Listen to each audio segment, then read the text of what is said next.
News next top ನ್ಯೂಸ್ಗೆ ಸ್ವಾಗತ. ನಾನು ಜೋಬಿನ್ ಅಮಾಸೆ ಬೈಲು. ಟಾಪ್ ನ್ಯೂಸ್ ನೋಡೋಣ. ಅದಕ್ಕೂ ಮುನ್ನ ಈ ಕ್ಷಣದ ಹೆಡ್ಲೈನ್ಸ್. ಕ್ಲೈಮ್ಯಾಕ್ಸ್ ಹಂತ ತಲುಪಿದ ಸಚಿವ ಸಂಪುಟ ವಿಸ್ತರಣೆ. ಜುಲೈ 29ಕ್ಕೆ ಹೊಸ ಸಚಿವರ ಪ್ರಮಾಣ ವಚನ. ಫೈನಲ್ ಲಿಸ್ಟ್ ಜೊತೆ ದೆಹಲಿಗೆ ಸಿಎಂ ಡಿಕೆಶಿ ಪಯಣ.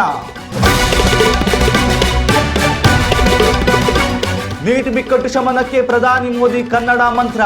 ಶಿಕ್ಷಣ ಇಲಾಖೆಗೆ ಜೋಶಿ, ಪರೀಕ್ಷಾ ಸುಧಾರಣೆಗೆ ನೀಲಕಿಣಿ ಸಾರಥ್ಯ. ದೇಶದ ಶಿಕ್ಷಣ ವ್ಯವಸ್ಥೆ ಬಡಿದೆಬ್ಬಿಸಲು ಕನ್ನಡಿಗರಿಗೆ ಹೊಣೆ. ರಾಜ್ಯ ರಾಜಧಾನಿಯಲ್ಲಿ ಎಲ್ಲೆಂದರಲ್ಲಿ ಕಸ ಎಸೆದ್ರೆ ಜೈಲೂಟ ಫಿಕ್ಸ್. ರಾತ್ರಿ ತ್ಯಾಜ್ಯ ಸುರಿದ 4 ಮೇಲೆ ಎಫ್ಐಆರ್. ಕಸದ ಬ್ಲಾಕ್ ಸ್ಪಾಟ್ ಮುಕ್ತ ಬೆಂಗಳೂರಿಗೆ ಜಿಬಿಎ ಬಿಗ್ ಆಕ್ಷನ್. ಬಂಗಾಳ ಕೊಲ್ಲಿಯಲ್ಲಿ ಸೃಷ್ಟಿಯಾಯಿತು ಸೈಕ್ಲೋನ್ ಎಫೆಕ್ಟ್. ರಾಜ್ಯದ 14 ಜಿಲ್ಲೆಗಳಲ್ಲಿ ವಾಯುಭಾರ ಕುಸಿತದ ಭೀತಿ. ಇಂದಿನಿಂದ 5 ದಿನ ಭಾರೀ ಮಳೆ. ಗ್ಲಾಸ್ಗೋದಲ್ಲಿ ಮೀರಾಬಾಯಿ ಚಾನು ಸುವರ್ಣ ಸಾಧನೆ. ಕಾಮನ್ವೆಲ್ತ್ನಲ್ಲಿ ಹ್ಯಾಟ್ರಿಕ್ ಚಿನ್ನ ಗೆದ್ದು ಹೊಸ ಇತಿಹಾಸ. ಚೊಚ್ಚಲ ಕೂಟದಲ್ಲೇ ಬೆಳ್ಳಿ ಗೆದ್ದ ರಿಷಿಕಾಂತ್ ಸಿಂಗ್. ರಾಜ್ಯ ರಾಜಕಾರಣದಲ್ಲಿ ತೀವ್ರ ಕುತೂಹಲ ಮೂಡಿಸಿರುವ ಸಚಿವ ಸಂಪುಟ ವಿಸ್ತರಣೆ ಕಸರತ್ತು ಈಗ ಅಂತಿಮ ಹಂತಕ್ಕೆ ತಲುಪಿದೆ. ಹಲವು ದಿನಗಳಿಂದ ವಿವಿಧ ಕಾರಣಗಳಿಗಾಗಿ ಮುಂದೂಡಲ್ಪಡುತ್ತಿದ್ದ ಈ ಪ್ರಕ್ರಿಯೆಗೆ ಈಗ ದೆಹಲಿಯಲ್ಲಿ ಭಾರೀ ವೇಗ ಸಿಕ್ಕಿದ್ದು ಹೊಸ ಸಚಿವರ ಪಟ್ಟಿ ಶೀಘ್ರದಲ್ಲೇ ಅಂತಿಮಗೊಳ್ಳುವ ಮುನ್ಸೂಚನೆ ಲಭ್ಯವಾಗಿದೆ. ಸಂಪುಟ ಕಗ್ಗಂಟನ್ನು ಬಿಡಿಸಲು ಮುಖ್ಯಮಂತ್ರಿ ಡಿಕೆ ಶಿವಕುಮಾರ್, ಮಾಜಿ ಮುಖ್ಯಮಂತ್ರಿ ಸಿದ್ದರಾಮಯ್ಯ ಹಾಗೂ ಕೆಪಿಸಿಸಿ ಅಧ್ಯಕ್ಷ ಬಿಕೆ ಹರಿಪ್ರಸಾದ್ ಅವರು ಜಂಟಿಯಾಗಿ ದೆಹಲಿಗೆ ಪ್ರಯಾಣ ಬೆಳೆಸಿದ್ದಾರೆ. ಎಐಸಿಸಿ ಅಧ್ಯಕ್ಷ ಮಲ್ಲಿಕಾರ್ಜುನ್ ಖರ್ಗೆ ಮತ್ತು ಲೋಕಸಭಾ ಪ್ರತಿಪಕ್ಷ ನಾಯಕ ರಾಹುಲ್ ಗಾಂಧಿ ಅವರ ಸಮ್ಮುಖದಲ್ಲಿ ಹೈಕಮಾಂಡ್ ನಾಯಕರೊಂದಿಗೆ ದೆಹಲಿಯಲ್ಲಿ ಮಹತ್ವದ ಸಭೆಗಳು ಜರುಗಲಿವೆ. ಈ ಹಿಂದೆ ನಡೆದ ಮೊದಲ ಹಂತದ ಪ್ರಕ್ರಿಯೆಯಲ್ಲಿ ಪ್ರಾತಿನಿಧ್ಯ ವಂಚಿತವಾಗಿದ್ದ ಜಿಲ್ಲೆಗಳು ಮತ್ತು ಸಮುದಾಯಗಳಿಗೆ ಈ ಬಾರಿ ಮೊದಲ ಆದ್ಯತೆ ನೀಡಲಾಗ್ತಿದೆ. ಜಾತಿ ಮತ್ತು ಪ್ರಾದೇಶಿಕ ಸಮತೋಲನ ಕಾಯ್ದುಕೊಳ್ಳುವುದು ಹೈಕಮಾಂಡ್ನ ಮುಖ್ಯ ಉದ್ದೇಶವಾಗಿದ್ದು, ಲಕ್ಷ್ಮಣ್ ಸವದಿ, ಮಧು ಬಂಗಾರಪ್ಪ, ಚಲುವರಾಯಸ್ವಾಮಿ ಸೇರಿದಂತೆ ಹಲವು ಪ್ರಭಾವಿ ನಾಯಕರ ಹೆಸರುಗಳು ಮುಂಚೂಣಿಯಲ್ಲಿ ಕೇಳಿ ಬರ್ತಿದೆ. ಮುಖ್ಯಮಂತ್ರಿಗಳು ದೆಹಲಿಯಿಂದ ಮರಳುವಾಗ ಅಂತಿಮಗೊಂಡ ಸಚಿವರ ಅಧಿಕೃತ ಪಟ್ಟಿಯೊಂದಿಗೆ ಬೆಂಗಳೂರಿಗೆ ಆಗಮಿಸಲಿದ್ದಾರೆ ಎಂದು ತಿಳಿದು ಬಂದಿದೆ. ದೆಹಲಿಯ ಸಭೆಯಲ್ಲಿ ಹಸಿರು ನಿಶಾನೆ ಸಿಕ್ಕರೆ ಜುಲೈ 29ರ ಬುಧವಾರದಂದೇ ನೂತನ ಸಚಿವರ ಪ್ರಮಾಣ ವಚನ ಸ್ವೀಕಾರ ಸಮಾರಂಭ ಕೂಡ ನೆರವೇರಲಿದೆ. ಇದರೊಂದಿಗೆ ನವದೆಹಲಿಯಲ್ಲಿರುವ ಕರ್ನಾಟಕದ ಎಲ್ಲ ಸಂಸದರು ಮತ್ತು ರಾಜ್ಯಸಭಾ ಸದಸ್ಯರೊಂದಿಗೆ ಮುಖ್ಯಮಂತ್ರಿಗಳು ವಿಶೇಷ ಸಭೆ ನಡೆಸಿ ಕೇಂದ್ರದಲ್ಲಿ ಬಾಕಿ ಇರುವ ರಾಜ್ಯದ ವಿವಿಧ ಅಭಿವೃದ್ಧಿ ಯೋಜನೆಗಳ ಬಗ್ಗೆ ಚರ್ಚಿಸಲಿದ್ದಾರೆ. ಒಟ್ಟಾರೆಯಾಗಿ ರಾಜ್ಯದಲ್ಲಿ ಹೊಸ ಆಡಳಿತದ ಪರ್ವಕ್ಕೆ ಮುನ್ನುಡಿ ಬರೆಯಲು ರಾಜಕೀಯ ವಲಯ ಸಂಪೂರ್ಣ ಸಜ್ಜಾಗಿದೆ. ದೇಶದಾದ್ಯಂತ ಭಾರಿ ಸಂಚಲನ ಸೃಷ್ಟಿಸಿರುವ ನೀಟ್ ಪರೀಕ್ಷಾ ಅಕ್ರಮ ಹಾಗೂ ಪ್ರಶ್ನೆ ಪತ್ರಿಕೆ ಸೋರಿಕೆ ಬಿಕ್ಕಟ್ಟನ್ನು ಶಾಂತಗೊಳಿಸಲು ಪ್ರಧಾನಿ ನರೇಂದ್ರ ಮೋದಿ ಅವರು ಕನ್ನಡಿಗರ ಮೇಲೆ ಅತ್ಯಂತ ದೊಡ್ಡ ಭರವಸೆ ಮತ್ತು ನಂಬಿಕೆಯನ್ನ ಇಟ್ಟಿದ್ದಾರೆ. ವಿವಾದದ ತೀವ್ರತೆಗೆ ಧರ್ಮೇಂದ್ರ ಪ್ರಧಾನ್ ಅವರು ತಮ್ಮ ಶಿಕ್ಷಣ ಸಚಿವ ಸ್ಥಾನಕ್ಕೆ ರಾಜೀನಾಮೆ ನೀಡಿದ ಬೆನ್ನಲ್ಲೇ ದೇಶದ ಅತ್ಯಂತ ಮಹತ್ವದ ಮತ್ತು ಸೂಕ್ಷ್ಮವಾದ ಶಿಕ್ಷಣ ಸಚಿವಾಲಯ ಚುಕ್ಕಾಣಿಯನ್ನ ಕೇಂದ್ರ ಸಚಿವ ಪ್ರಹ್ಲಾದ್ ಜೋಶಿ ಅವರಿಗೆ ಹೆಚ್ಚುವರಿಯಾಗಿ ಹಂಚಿಕೆ ಮಾಡಲಾಗಿದೆ. ಇದರ ಬೆನ್ನಲ್ಲೇ ದೇಶದ ಪರೀಕ್ಷಾ ವ್ಯವಸ್ಥೆಯನ್ನ ಸಂಪೂರ್ಣವಾಗಿ ಸುಧಾರಿಸುವ ಮತ್ತು ರಾಷ್ಟ್ರೀಯ ಪರೀಕ್ಷಾ ಸಂಸ್ಥೆಯನ್ನ ಪುನಶ್ಚೇತನಗೊಳಿಸುವ ಜವಾಬ್ದಾರಿಯನ್ನ ಮತ್ತೊಬ್ಬ ಪ್ರಮುಖ ಕನ್ನಡಿಗ ಆಧಾರ್ ಶಿಲ್ಪಿ ನಂದನ್ ನಿಲೇಕಣಿ ಅವರಿಗೆ ವಹಿಸಲಾಗಿದೆ. ಹಾಲಿ ಕೇಂದ್ರ ಪಡಿತರ ಗ್ರಾಹಕರ ವ್ಯವಹಾರ ಹಾಗೂ ನವೀಕೃತ ಇಂಧನ ಸಚಿವರಾಗಿರುವ ಪ್ರಹ್ಲಾದ್ ಜೋಶಿ ಅವರು ಈಗಾಗಲೇ ಶಿಕ್ಷಣ ಸಚಿವರಾಗಿ ಅಧಿಕಾರ ಸ್ವೀಕರಿಸಿದ್ದು, ಇಲಾಖೆಯ ಉನ್ನತ ಅಧಿಕಾರಿಗಳೊಂದಿಗೆ ಮಹತ್ವದ ಸಮಾಲೋಚನೆ ನಡೆಸಿದ್ದಾರೆ. ಪ್ರಧಾನಿಯವರು ತಮ್ಮ ಮೇಲೆ ಇಟ್ಟಿರುವ ಭರವಸೆಯನ್ನ ಉಳಿಸಿಕೊಳ್ಳುವುದಾಗಿ ಹೇಳಿರುವ ಜೋಶಿ, ಇಲಾಖೆಯ ಕಾರ್ಯವೈಖರಿಯನ್ನ ಸಂಪೂರ್ಣವಾಗಿ ಅರ್ಥ ಮಾಡಿಕೊಂಡು ಮುಂದಿನ ಕಟ್ಟುನಿಟ್ಟಿನ ಕ್ರಮಗಳನ್ನು ಕೈಗೊಳ್ಳುವುದಾಗಿ ಭರವಸೆ ನೀಡಿದ್ದಾರೆ. ದೇಶದ ಕೋಟ್ಯಾಂತರ ವಿದ್ಯಾರ್ಥಿಗಳ ಭವಿಷ್ಯದ ಪ್ರಶ್ನೆಯಾಗಿರುವ ಈ ಇಲಾಖೆಯನ್ನ ಮುನ್ನಡೆಸಲು ಕನ್ನಡಿಗ ನಾಯಕನಿಗೆ ಮೋದಿಯವರು ಮಣೆ ಹಾಕಿರುವುದು ರಾಜ್ಯದ ಮಟ್ಟಿಗೆ ಮಹತ್ವದ ರಾಜಕೀಯ ಬೆಳವಣಿಗೆಯಾಗಿದೆ. ಇನ್ನು ಕೇವಲ ಸಚಿವ ಸ್ಥಾನ ಮಾತ್ರವಲ್ಲದೆ ಪರೀಕ್ಷಾ ವ್ಯವಸ್ಥೆಯಲ್ಲಿ ತಂತ್ರಜ್ಞಾನ ಆಧಾರಿತ ಪಾರದರ್ಶಕತೆ ತರಲು ಪ್ರಧಾನಿ ಮೋದಿ ಅವರು ನಂದನ್ ನಿಲೇಕಣಿ ನೇತೃತ್ವದಲ್ಲಿ ಉನ್ನತ ಮಟ್ಟದ ಕಾರ್ಯಪಡೆಯನ್ನು ರಚಿಸಿದ್ದಾರೆ.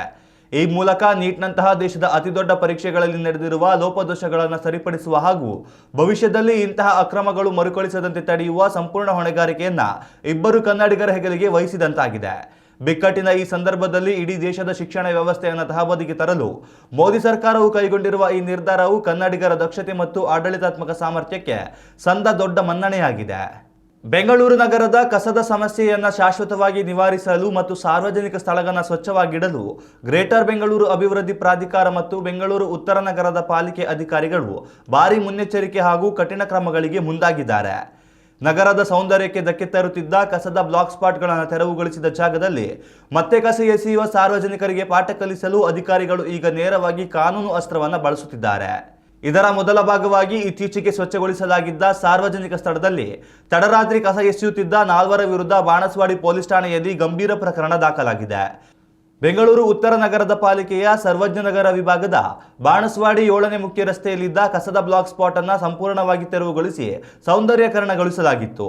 ಆ ಜಾಗದಲ್ಲಿ ಸಾರ್ವಜನಿಕರು ಮತ್ತೆ ಕಸ ಹಾಕದಂತೆ ನಿಗಾ ಇಡಲು ವಾರ್ಡ್ ಮಾರ್ಷಲ್ಗಳನ್ನು ನಿಯೋಜಿಸಲಾಗಿತ್ತು. ಜುಲೈ 16ರಂದು ರಾತ್ರಿ ಪಾಳಿಯಲ್ಲಿ ಕರ್ತವ್ಯ ನಿರ್ವಹಿಸುತ್ತಿದ್ದ ಮಾರ್ಷಲ್ಗಳು 4 ವ್ಯಕ್ತಿಗಳು ಸಾರ್ವಜನಿಕ ಸ್ಥಳದಲ್ಲಿ ಅನಧಿಕೃತವಾಗಿ ತ್ಯಾಜ್ಯ ಎಸೆಯುವುದನ್ನು ಪತ್ತೆ ಹಚ್ಚಿ ಸ್ಥಳದಲ್ಲೇ ತಡೆದಿದ್ದಾರೆ.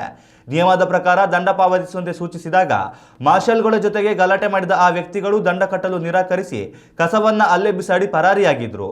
ಈ ಬೇಜವಾಬ್ದಾರಿ ವರ್ತನೆಯನ್ನ ಗಂಭೀರವಾಗಿ ಪರಿಗಣಿಸಿದ ಬೆಂಗಳೂರು ಘನತ್ಯಾಜ್ಯ ನಿರ್ವಹಣಾ ನಿಗಮದ ಸಹಾಯಕ ಪ್ರಧಾನ ವ್ಯವಸ್ಥಾಪಕರು ತಕ್ಷಣವೇ ಬಾಣಸ್ವಾಡಿ ಪೊಲೀಸ್ ಠಾಣೆಗೆ ದೂರು ನೀಡಿದ್ದಾರೆ. ಈ ದೂರಿನ ಅನ್ವಯ ಭಾರತೀಯ ನ್ಯಾಯ ಸಂಹಿತೆ 2023ರ ಕಲಂ 280ರ ಅಡಿಯಲ್ಲಿ ಸಾರ್ವಜನಿಕ ಸ್ವಚ್ಛತೆಗೆ ಧಕ್ಕೆ ತಂದ ಹಿನ್ನೆಲೆಯಲ್ಲಿ 4 ವಿರುದ್ಧ ಎಫ್ಐಆರ್ ದಾಖಲಿಸಿ ತನಿಖೆ ಕೈಗೊಳ್ಳಲಾಗಿದೆ. ಸಾರ್ವಜನಿಕ ಸ್ಥಳಗಳನ್ನು ಕಸಮುಕ್ತವನ್ನಾಗಿಡಲು ಜಿಬಿಎ ಅತ್ಯಂತ ಕಟ್ಟುನಿಟ್ಟಿನ ಕ್ರಮಗಳನ್ನು ಕೈಗೊಳ್ಳುತ್ತಿದ್ದು, ಮುಂದಿನ ದಿನಗಳಲ್ಲೂ ಸಾರ್ವಜನಿಕ ಸ್ವಚ್ಛತೆಗೆ ಧಕ್ಕೆ ತರುವ ಇಂತಹ ಕಿಡಿಗೇಡಿಗಳ ವಿರುದ್ಧ ದಂಡಾತ್ಮಕ ಹಾಗೂ ಕಠಿಣಾತ್ಮಕ ಕಾನೂನು ಕ್ರಮಗಳನ್ನು ಮುಂದುವರಿಯಲಿವೆ ಎಂದು ಪಾಲಿಕೆಯ ಅಧಿಕಾರಿಗಳು ಭಾರೀ ಎಚ್ಚರಿಕೆ ನೀಡಿದ್ದಾರೆ. ಉತ್ತಮ ಸಂಸ್ಕಾರಯುತ ಶಿಕ್ಷಣದೊಂದಿಗೆ VSS English medium CBSE school Udupi Muddur.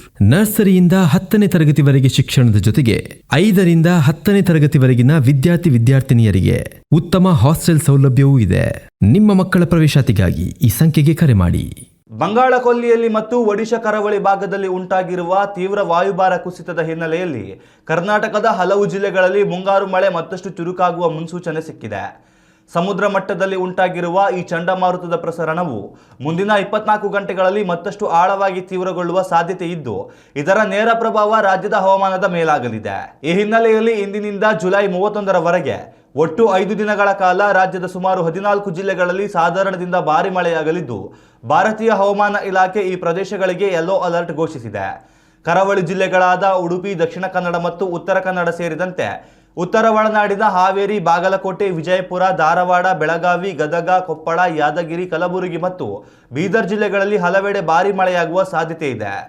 ಕರಾವಳಿ ಭಾಗದಲ್ಲಿ ಮುಂದಿನ 3 ದಿನಗಳ ಬಳಿಕ ಮಳೆಯ ಪ್ರಭಾವ ತುಸು ತಗ್ಗಲಿದ್ದರೂ ಉತ್ತರ ಕರ್ನಾಟಕದ ಬಹುತೇಕ ಜಿಲ್ಲೆಗಳಲ್ಲಿ ದಿನವಿಡೀ ಮೊಬ್ಬು ವಾತಾವರಣದೊಂದಿಗೆ ಜಿಟಿಜಿಟಿ ಮಳೆ ಮುಂದುವರಿಯಲಿದೆ. ಆದರೆ ಬೆಂಗಳೂರು ನಗರ ಸೇರಿದಂತೆ ದಕ್ಷಿಣ ಒಳನಾಡಿನ ಭಾಗಗಳಲ್ಲಿ ಮಾತ್ರ ಸದ್ಯಕ್ಕೆ ಮಳೆ ಕಣ್ಮರೆಯಾಗಿದ್ದು, ಮುಂದಿನ 1 ವಾರ ಕಾಲ ಆಗಾಗ ಬಿಸಿಲಿನ ದರ್ಶನದೊಂದಿಗೆ ಕೇವಲ ಹಗುರ ಮಳೆಯಷ್ಟೇ ಬೀಳಲಿದೆ ಎಂದು ವರದಿಯಾಗಿದೆ.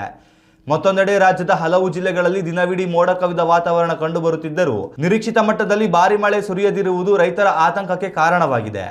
ಹಾವೇರಿ, ಧಾರವಾಡ, ಗದಗ, ಕೊಪ್ಪಳ ಹಾಗೂ ರಾಯಚೂರು ಭಾಗಗಳಲ್ಲಿ ಕೇವಲ ಸೋನೆ ಅಥವಾ ತುಂತುರು ಮಳೆಯಾಗುತ್ತಿರುವುದರಿಂದ 2 ತಿಂಗಳ ಮುಂಗಾರು ಪೈರುಗಳಿಗೆ ನೀರಿನ ಕೊರತೆ ಎದುರಾಗಿದೆ. ಜೂನ್ ತಿಂಗಳಲ್ಲಿ ಬಿತ್ತನೆ ಮಾಡಿದ ಬೆಳೆಗಳು ಈಗಷ್ಟೇ ಮೊಳಕೆ ಒಡೆದು ಸೃಷ್ಟಿಯಾಗಿದ್ದು, ಜೋರು ಮಳೆ ಇಲ್ಲದೆ ಒಣಗುವ ಸ್ಥಿತಿ ತಲುಪಿವೆ. ಹವಾಮಾನ ಇಲಾಖೆಯ ಈ ವಾಯುಭಾರ ಕುಸಿತದ ಮುನ್ಸೂಚನೆಯು ಕನಿಷ್ಠ ಮುಂದಿನ ದಿನಗಳಲ್ಲಾದರೂ ಉತ್ತಮ ಮಳೆ ತರಬಹುದು ಎಂಬ ನಿರೀಕ್ಷೆಯಲ್ಲಿ ಒಳನಾಡಿನ ಅನ್ನದಾತರು ಕಾಯುತ್ತಿದ್ದಾರೆ. ವಿಶ್ವಪ್ರಸಿದ್ಧ weight ಲಿಫ್ಟರ್ ಸೈಕೋಮ್ ಮೀರಾಬಾಯಿ ಚಾನು ಅವರು ಜಾಗತಿಕ ಕ್ರೀಡಾ ವೇದಿಕೆಯಲ್ಲಿ ಮತ್ತೊಮ್ಮೆ ಭಾರತದ ಕೀರ್ತಿ ಪತಾಕೆಯನ್ನು ಹಾರಿಸಿದ್ದಾರೆ.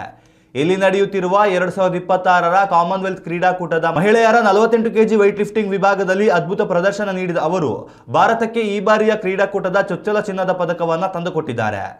ಈ ಐತಿಹಾಸಿಕ ಗೆಲುವಿನೊಂದಿಗೆ ಕಾಮನ್ವೆಲ್ತ್ ಕ್ರೀಡಾಕೂಟದಲ್ಲಿ ಸತತ 3 ಚಿನ್ನದ ಪದಕಗಳನ್ನು ಗೆದ್ದ ಅಪರೂಪದ ಹ್ಯಾಟ್ರಿಕ್ ಸಾಧನೆಗೆ ಮಣಿಪುರದ 31 ವರ್ಷದ ಈ ಕುವರಿ ಭಾಜನರಾಗಿದ್ದಾರೆ. ಸ್ಪರ್ಧೆಯ ಆರಂಭದಿಂದಲೇ ಸಂಪೂರ್ಣ ಮುನ್ನಡೆ ಕಾಯ್ದುಕೊಂಡಿದ್ದ ಚಾನು ಸ್ನ್ಯಾಚ್ ವಿಭಾಗದ 3ನೇ ಪ್ರಯತ್ನದಲ್ಲಿ ಬರೋಬ್ಬರಿ 85 ಕೆಜಿ ಭಾರ ಎತ್ತುವ ಮೂಲಕ ಹೊಸ ಕಾಮನ್ವೆಲ್ತ್ ದಾಖಲೆ ಬರೆದರು. ಆ ಬಳಿಕ ಕ್ಲೀನ್ ಆ್ಯಂಡ್ ಜರ್ಕ್ ವಿಭಾಗದಲ್ಲಿ 105 ಕೆಜಿ ತೂಕವನ್ನು ಯಶಸ್ವಿಯಾಗಿ ಎತ್ತಿ ಒಟ್ಟು 190 ಕೆಜಿ ಸಾಧನೆಯೊಂದಿಗೆ ಅಗ್ರಸ್ಥಾನ ಪಡೆದರು. ಇವರ ಈ ಅಪ್ರತಿಮ ಪ್ರದರ್ಶನವು ಕಾಮನ್ವೆಲ್ತ್ ಇತಿಹಾಸದಲ್ಲೇ ಈ ವಿಭಾಗದಲ್ಲಿ ದಾಖಲಾದ ಅತ್ಯಧಿಕ ತೂಕವಾಗಿದೆ. ಬೆಳ್ಳಿ ಪದಕದ ವಿಜೇತೆ ಕ್ರೀಡಾಪಟುಗಿಂತ ಮೀರಾಬಾಯಿ ಅವರು ಬರೋಬ್ಬರಿ 22 ಕಿಲೋಗ್ರಾಂಗಳಷ್ಟು ಭಾರಿ ಅಂತರದ ಮುನ್ನಡೆ ಸಾಧಿಸಿರುವುದು ಅವರ ದಕ್ಷತೆಗೆ ಸಾಕ್ಷಿಯಾಗಿದೆ. ಈ ಹಿಂದೆ ಅವರು 2018ರ ಗೋಲ್ಡ್ ಕೋಸ್ಟ್ ಹಾಗೂ 2022ರ ಬರ್ಮಿಂಗ್ಹ್ಯಾಮ್ ಕೂಟಗಳಲ್ಲೂ ಸ್ವರ್ಣ ಪದಕ ಮುಡಿಗೇರಿಸಿಕೊಂಡಿದ್ದರು. ತೀವ್ರ ಗಾಯದ ಸಮಸ್ಯೆಗಳ ನಡುವೆಯೂ ಅವರ ಕಠಿಣ ತರಬೇತಿಯ ಮೂಲಕ ಕಂಬ್ಯಾಕ್ ಮಾಡಿ ದೇಶದ ಹೆಮ್ಮೆಯನ್ನು ಹೆಚ್ಚಿಸಿದ್ದಾರೆ. ಇದೇ ಕ್ರೀಡಾಕೂಟದ 4ನೇ ದಿನದಂದು ಭಾರತಕ್ಕೆ ಮತ್ತೊಂದು ಶುಭ ಸುದ್ದಿ ಲಭಿಸಿದೆ. ಪುರುಷರ 60 ಕೆಜಿ weight lifting ಸ್ಪರ್ಧೆಯಲ್ಲಿ ಭಾರತದ ರಿಷಿಕಾಂತ್ ಸಿಂಗ್ ಒಟ್ಟು 264 ಕೆಜಿ ಭಾರ ಎತ್ತುವ ಮೂಲಕ ಬೆಳ್ಳಿ ಪದಕವನ್ನ ಗೆದ್ದಿದ್ದಾರೆ. ತಮ್ಮ ಚೊಚ್ಚಲ ಕಾಮನ್ವೆಲ್ತ್ ಕ್ರೀಡಾಕೂಟದಲ್ಲೇ ಈ ಅದ್ಭುತ ಸಾಧನೆ ಮಾಡಿದ ರಿಷಿಕಾಂತ್ ಭಾರತದ ಪದಕದ ಖಾತೆಗೆ 2ನೇ ಪದಕವನ್ನ ಸೇರಿಸಿದ್ದಾರೆ. ಇನ್ನಷ್ಟು ತಾಜಾ ಸುದ್ದಿಗಳಿಗಾಗಿ ನೋಡ್ತಾ ಇರಿ ನ್ಯೂಸ್ ನೆಕ್ಸ್ಟ್. ಇದು ವರ್ತಮಾನದ ಕೈಗನ್ನಡಿ. ಉತ್ತಮ ಸಂಸ್ಕಾರಯುತ ಶಿಕ್ಷಣದೊಂದಿಗೆ VSS English medium CBSE school Udupi Muddur. ನರ್ಸರಿಯಿಂದ 10ನೇ ತರಗತಿವರೆಗೆ ಶಿಕ್ಷಣದ ಜೊತೆಗೆ 5ರಿಂದ 10ನೇ ತರಗತಿವರೆಗಿನ ವಿದ್ಯಾರ್ಥಿನಿಯರಿಗೆ ಉತ್ತಮ ಹಾಸ್ಟೆಲ್ ಸೌಲಭ್ಯವೂ ಇದೆ. ನಿಮ್ಮ ಮಕ್ಕಳ ಪ್ರವೇಶಾತಿಗಾಗಿ ಈ ಸಂಖ್ಯೆಗೆ ಕರೆ ಮಾಡಿ.